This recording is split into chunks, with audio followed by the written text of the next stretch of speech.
Good morning friends. तो स्वागत है आपका मेरे यूट्यूब चैनल में। आज जो है हम टॉपिक देखने जा रहे हैं वो पॉलिटी से रिलेटेड है और वो जो है वो डीपीएसपी है। कल हमने फंडामेंटल राइट देखा था और आज जो है डीपीएसपी देखने जा रहे हैं। डीपीएसपी का पार्ट 1 है, पार्ट 2 भी आएगा कल।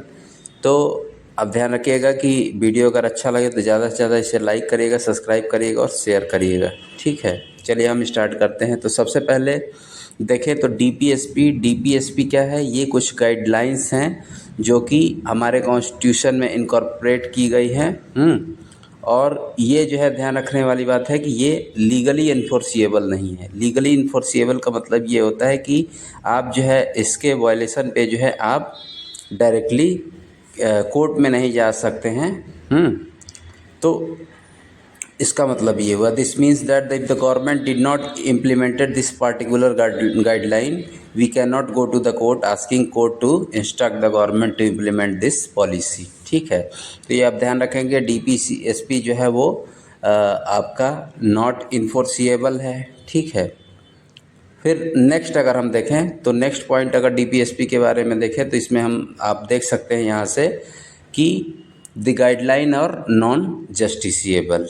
ठीक है, फिर नेक्स्ट पॉइंट देखें तो government from time to time try to gives effect of some DPSP. तो समय समय पे जो है वो डीपीएसपी को इम्प्लीमेंट करने के लिए जो है गवर्नमेंट कोशिश करती है। जैसे कि अगर हम देख लें, जमींदारी एबोलिशन बिल पास हुआ था, नेशनलाइजेशन ऑफ बैंक हुआ था, इनेक्टमेंट ऑफ न्यूरेस फैक्ट्री लॉज जो है, या फिक्स मिनिमम वेजेस। कल जो मैंने कहानी बताई थी कि किस तरीके से कॉन्ट्रैक्टर जो थे वो क्या कर रहे थे, जो पुअर लेबर थे उनको जो है मिनिमम पेमेंट पे रख रहे थे और लिविंग कंडीशन वहाँ पे अच्छी नहीं थी। तो उसके खिलाफ जो है सोशल साइंटिस्ट गए थे कोर्ट में, तो फिर जो है कोर्ट उस चीज़ को वायलेशन ऑफ राइट्स माना।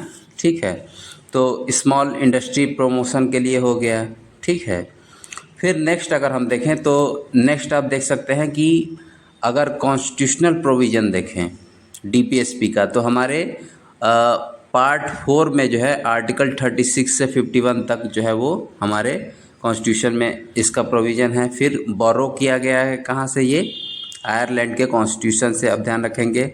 और इसको यानी कि डीपीएसपी को ही, directive principle of state policy को ही डॉक्टर बी.आर. अम्बेडकर क्या डिस्क्राइब करते हैं, नोबल फीचर्स जो है वो कहते हैं। तो इस तरीके से जो है क्वेश्चन आपको पूछा जाएगा। एक एक पॉइंट जो है इस वीडियो के बहुत ही इंपॉर्टेंट है और आने वाले आपके आरओ को टारगेट करके ये वीडियो है। और यूपीपीसीएस 2025 में भी या वनडे एग्जाम में भी जो है क्वेश्चन पूछा जाता है डीपीएसपी से, डायरेक्टली आर्टिकल से ही पूछा जाता है।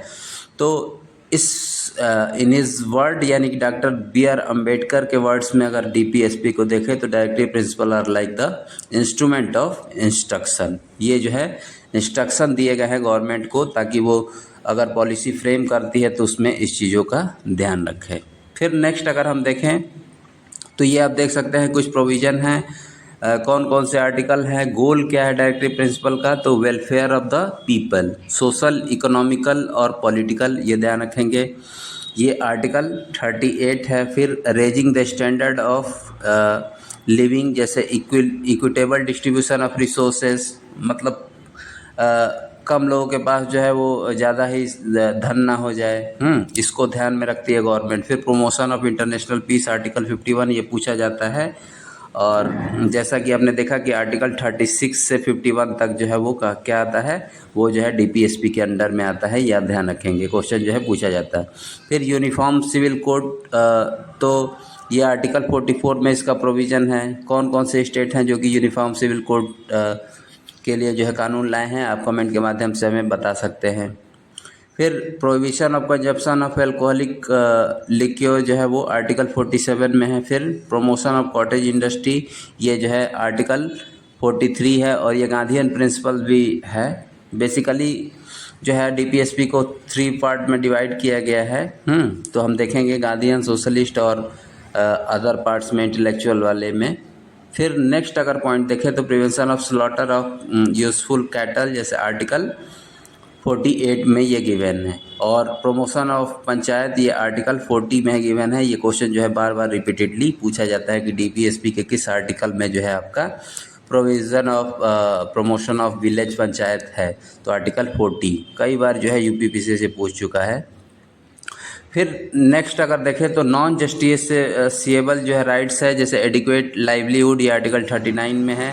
Equal pay for equal work for the man and women, ये जनरली पहले होता था कि अगर वही काम को जो है वुमेन कर रही है और वही काम को मैन कर रहा है तो मैन को ज़्यादा पेमेंट दिया जाता था और जो है वुमेन को कम दिया जाता था, तो इसलिए जो है equal pay for equal work. फिर राइट अगेंस्ट इकोनॉमिक्स एक्सप्लॉयटेशन है, राइट टू वर्क है। राइट टू वर्क के तहत ही जो है मनरेगा जो स्कीम चलती है गवर्नमेंट ऑफ इंडिया की, तो वो जो है इसी के अंडर है, आप ध्यान रखेंगे। फिर अर्ली चाइल्डहुड केयर और education to the children below the age of 6, ये भी क्या है, एक नॉन जस्टिसेबल राइट है। ठीक है, तो वीडियो को ज़्यादा से ज़्यादा लाइक करिएगा, सब्सक्राइब करिएगा और शेयर करिएगा। अब देखिए नेक्स्ट पॉइंट जो है वो आपका, अब इसी के बेसिस पे, on the basis of their content and direction DPSP classified socialist, Gandhian और लिबरल इंटेलेक्चुअल। इसमें सोशलिस्ट जो प्रिंसिपल हैं आर्टिकल 30 है, 38 है, 39 है, आर्टिकल 40 भी है।